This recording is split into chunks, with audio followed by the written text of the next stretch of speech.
Hello, Big Brains listeners. Our team is taking some time along with their families for the holidays. But just in case you have a long flight, a car ride, or maybe need something to do in between Zoom calls, we're resharing one of the most enlightening and engaging conversations we've had on Big Brains to get you through it. Please enjoy, and we'll see you with all new episodes right after the holidays. When I step back and think about what do I want to accomplish with my research career, it's quite simply to change the world.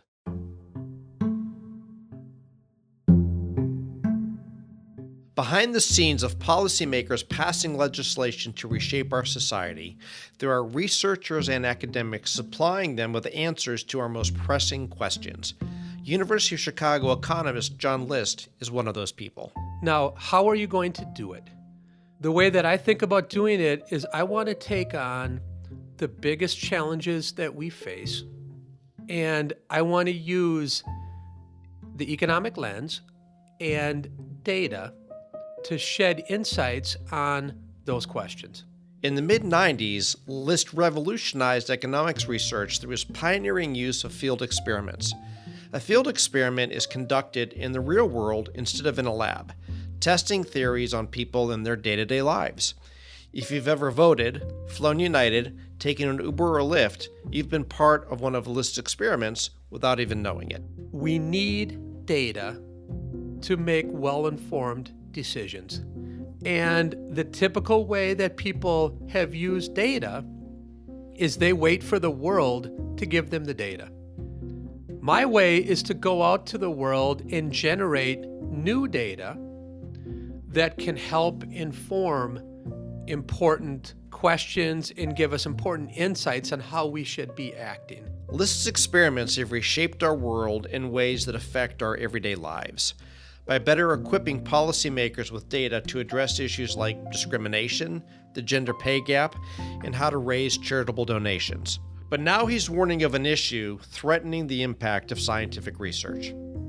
Many studies that claim to tell us something about the world fall apart when you try to test them on a larger scale. You know, you find a result there in your lab, but does that result scale up?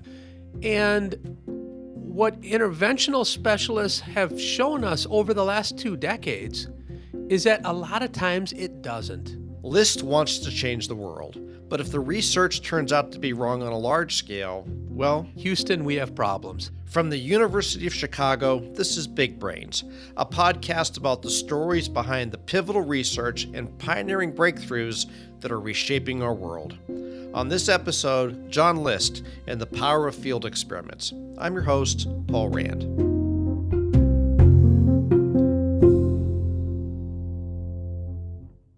As far as accomplished economists go, John List is near the top. He served as the chairman of the economics department at the University of Chicago, worked in the White House on the Council of Economic Advisors, and most recently was positioned as the chief economist at Uber and Lyft, all while continuing to teach and research.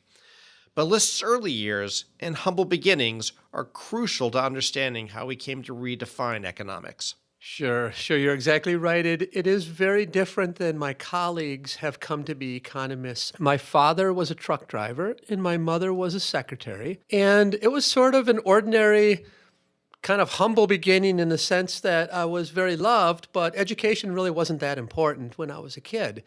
Now, what was important to me was sports.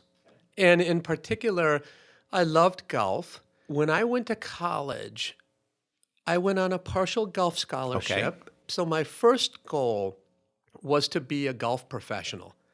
That was it. Great goal. Yeah, great goal. Mm-hmm. Fun activity. Yep. I arrived the fall of 1987, and I learned 2 important things about myself.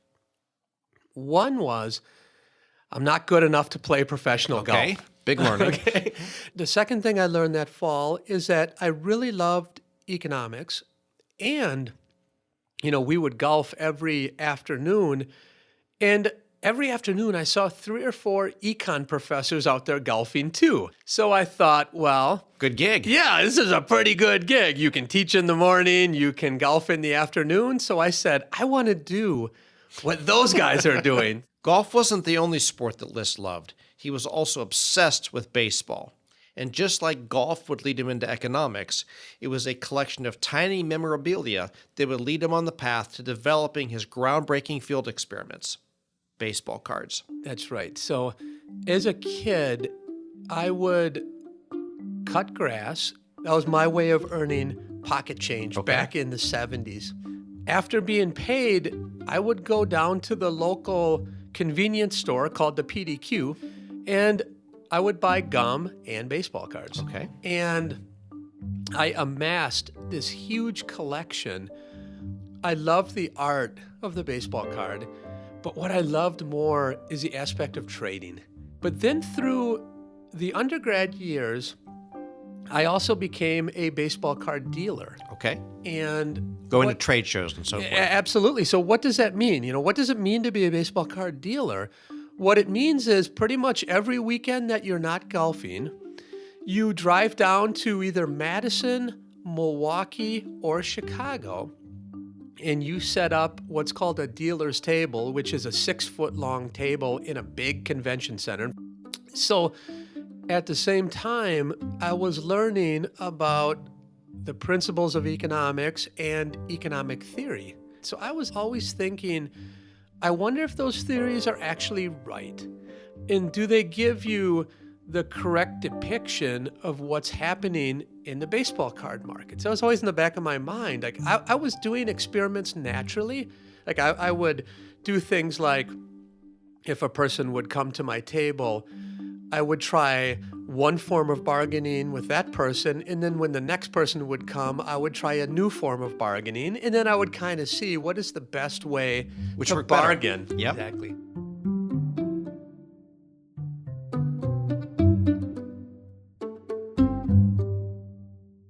List didn't know it at the time, but he was laying the groundwork for his field experiments at those card shows. But what was so special about what he was doing? So in the fall of 1987, when I opened up my first economics textbook, and I turned to a page where it said, economists essentially can't do experiments because the world is too messy. Why is it messy? Because you have all kinds of people making all kinds of mistakes, zillions of prices, different products, markets, et cetera, et cetera. They thought about it through the lens of a chemistry lab.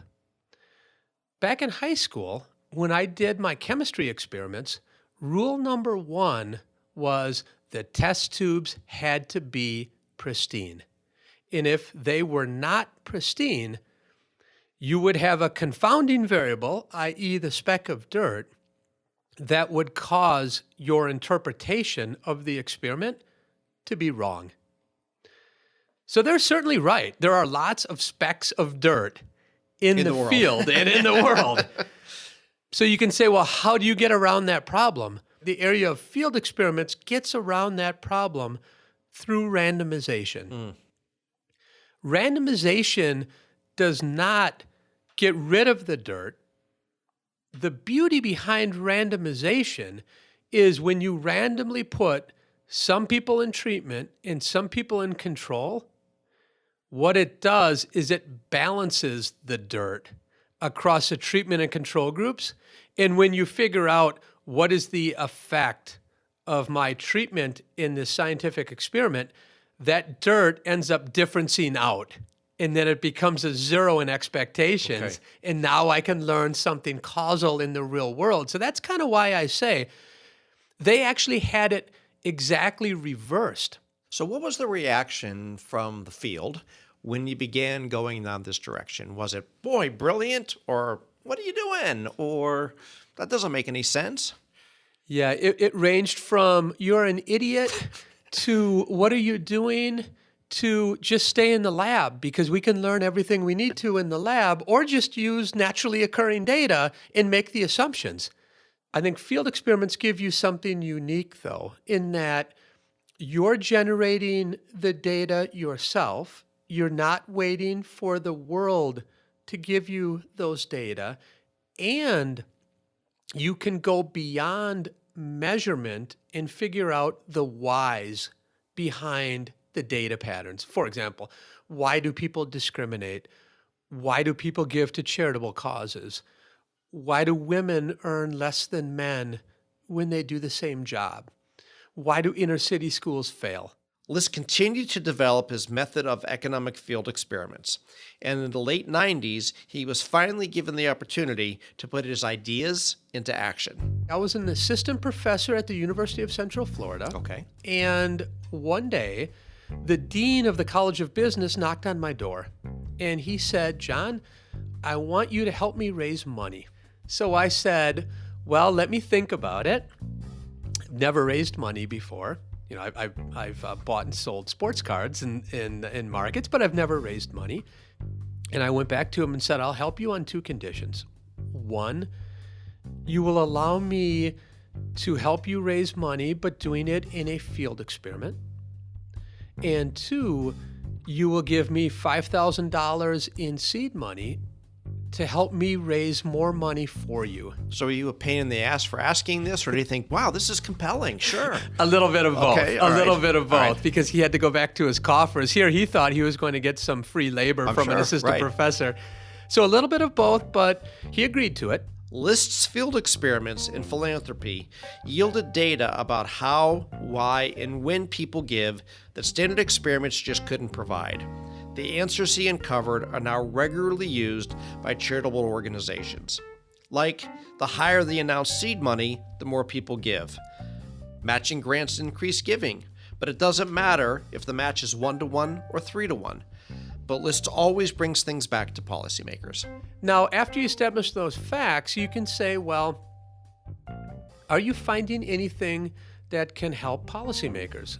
And indeed, we do. So one piece of advice that policymakers always need is, how should we change the rules around charitable contributions in a way that will help the industry flourish? These are things like marginal tax rates.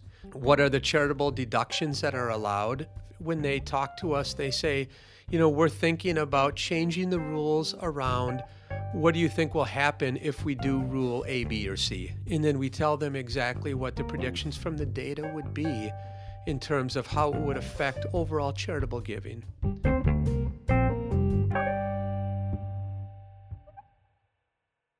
Now, a third kind of contribution is to say, why do people give?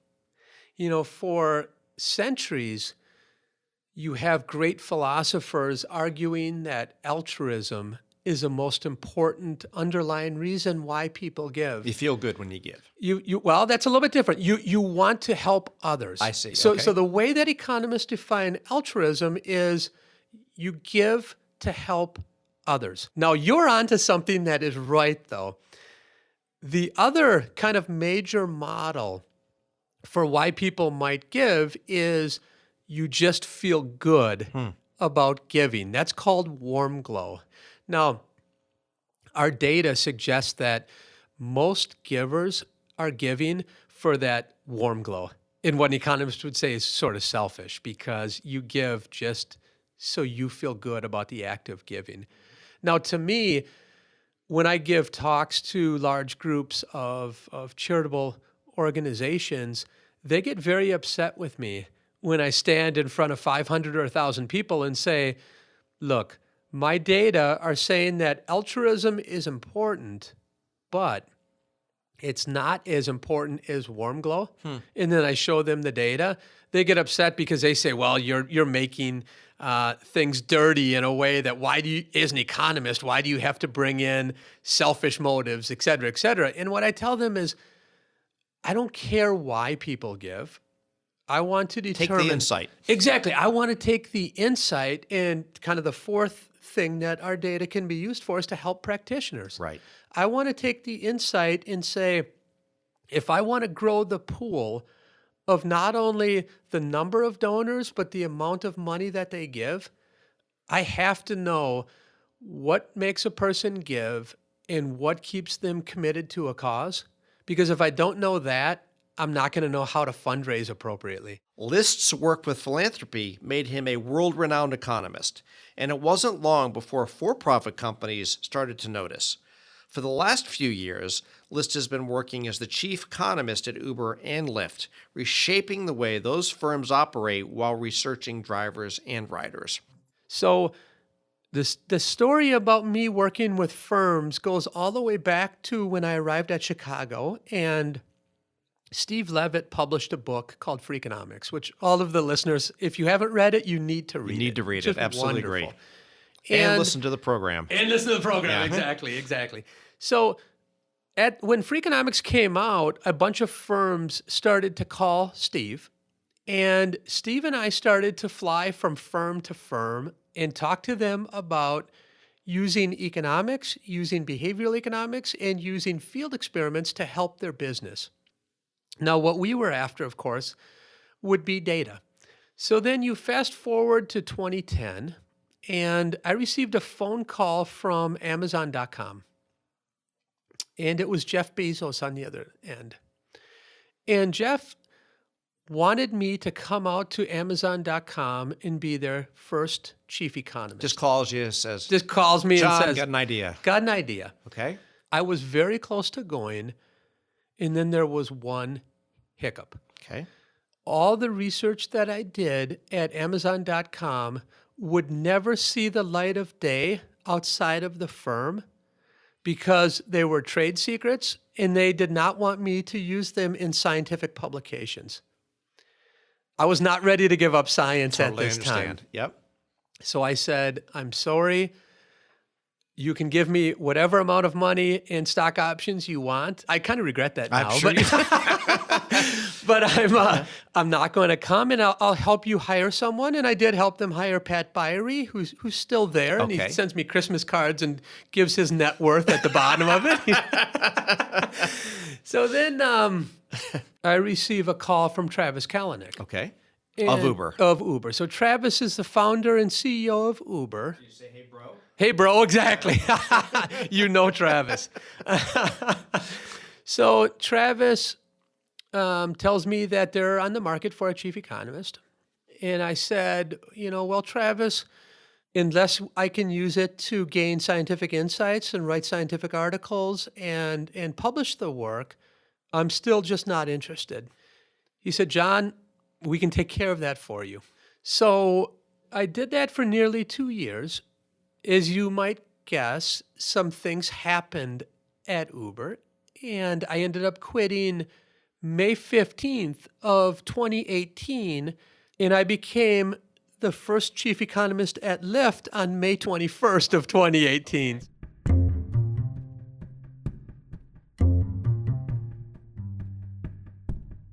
So at Uber and Lyft, I've taken on questions like, who earns more money as a driver, men or women? Turns out men make about 7% more than women, and it's because they drive faster and drive in more lucrative, but sometimes less safe locations. If the company messes up, what are the best ways to apologize to its customers? List team showed that apologies that had a literal cost for the company, discounts on future rides or coupons, were far more effective. It turns out that money does speak louder than words. I've worked a lot on tipping, how to think about inducing more people to tip, who gets tips, who gives tips. According to the data, even though men make more, women get more tips, sometimes up to 10 to 20% more. Really what I'm up to is I'm trying to insert economic thinking at every decision node in the company. The lessons and methods from List research and philanthropy and at Uber and Lyft can be applied far beyond those companies to issues like climate change. I think a very important component of climate change is how the household is behaving. So we've looked into how to induce households to adopt energy conserving technologies. And what we find is basically we can do two tricks to get households to adopt more energy conserving technologies. One is sort of a social norm treatment in that we tell them, 70% of your neighbors have one of these gadgets in their home. Would you like one too? That gets people to adopt the first time. Okay. Now, if you want them to adopt deeper levels, you have to use prices. And what I mean by prices is rebates and subsidies. So now we know if we want to get them to adopt the first one, we can use social nudges or social norms. And if we want them to adopt a deeper level, we use price discounts. List has even tried to tackle questions like why inner city schools fail. That research essentially is going back to pre-K education. I think we pay way too much attention on trying to give kids cognitive skills and not enough attention at giving them executive function skills. After they leave my program, if they develop executive function skills in my program, they still have them in the 8th grade, where if you push cognition, that tends to deteriorate after they leave the program. What we also find is that the parental component is not largely ignored, but it's not valued at the same level it should be. We think parents are the missing component in early childhood education, and we've designed incentive schemes to get parents more involved in their children's education from 0 to 5. When List tells you about his work, it seems as though he's running hundreds of research studies all at once. But lately, he's been turning a lot of his attention to a credibility crisis in scientific research. List calls it the scale-up problem.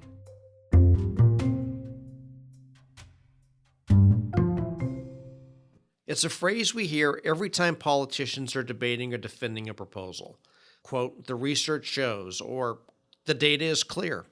We rely on academics and researchers to provide our leaders with information to tackle the issues in our world, and we trust that information is as accurate as possible. But there's been a growing concern that threatens the credibility of scientific research. List calls it the scale-up problem. As an example, for the last 10 years, I've been doing an early childhood center in Chicago Heights so we can explore what's called the education production function. We use Chicago Heights as our lab. So we're learning a lot about what works in Chicago Heights. But the question, of course, of the greatest import is after we find a result in Chicago Heights, if we scale that up to, say, all of Chicago or all of Illinois or all of the Midwest or all of the U.S., etc., should we expect to find the same impact from our program that we reported in Chicago Heights? We've never really gone after that question, but that's the most important question that policymakers should have. They call it the voltage effect. And what that means is if I find this really big effect in a small scale experiment, if I go to a larger scale, the effect ends up being 1/10 or 1/5 of what it was in the original experiment. And to that, I say, Houston, we have problems. What do you do about that? So where we started, as any good economist would, is race to your office and write down a model. So this is work with Dana Suskind, who was a previous guest on your show and happens to be my wife, and one of my graduate students named Omar Al-Hubadli. And the model is essentially a model of scientific knowledge creation. And we break down this credibility crisis, or let's say the scale-up effect, into 3 bins. The first bin is what we call a false positive. I ran an experiment and I just got lucky in terms of I found a big effect, but it was unlucky in the sense that it wasn't the truth. What we need to do is we need to make sure that we replicate that original experiment roughly 3 or 4 times. So that's different researchers replicating your original work. And if you find the same result continuously, you can be very confident that it's a true result and that it should be scaled. Inference number 2, kind of bin number 2, is, well, there could be incentives that the original researcher had that when he or she did the original experiment, they might have done something that gave them an overly optimistic result. Let me give you an example of that. So at Chicago Heights, we hired roughly 20 to 40 teachers in our program. What researchers typically do is they put out an advertisement for teachers, and they take the 20 best teachers. It only makes sense, Seems right? logical. Yeah, I'm starting a program. I Right. want to give my program its best shot of being good, so I'm going to hire the 20 best teachers, okay? But now, when that result gets scaled up, or when that program gets scaled up, you might have to hire 20,000 teachers. And guess what? Those first 20 are probably your best teachers, and the next several thousand are not as good as the first 20. That's a reason for the scale-up problem. When you did the original experiment, your incentives were try to get the biggest treatment effect, but at scale, you can't choose just 20 teachers. Right. Now, as researchers, what can we do? You know, what we can do is get a large pool of teachers and then randomly choose which ones are going to be in my original scientific experiment. Because if you randomly choose which ones come in as teachers, that looks a lot like what the population's going to be if we scale it up. So those are the types of elements that, as an original researcher, you need to think, how do I want my results to be used? And if I want them to be scaled up, I need to make those kinds of choices in the original research to make sure that my results will scale. Economics, to me, is common sense. So I think economics that way can be viewed as a great window into the world and a great way to understand how people will respond to incentives, for example. When I first started to do field experiments, my main goal was to go to the real world, generate data that can test economic theory, that can be potentially used by policymakers. Big Brains is a production of the U Chicago Podcast Network. If you like what you heard, please give us a review and a rating.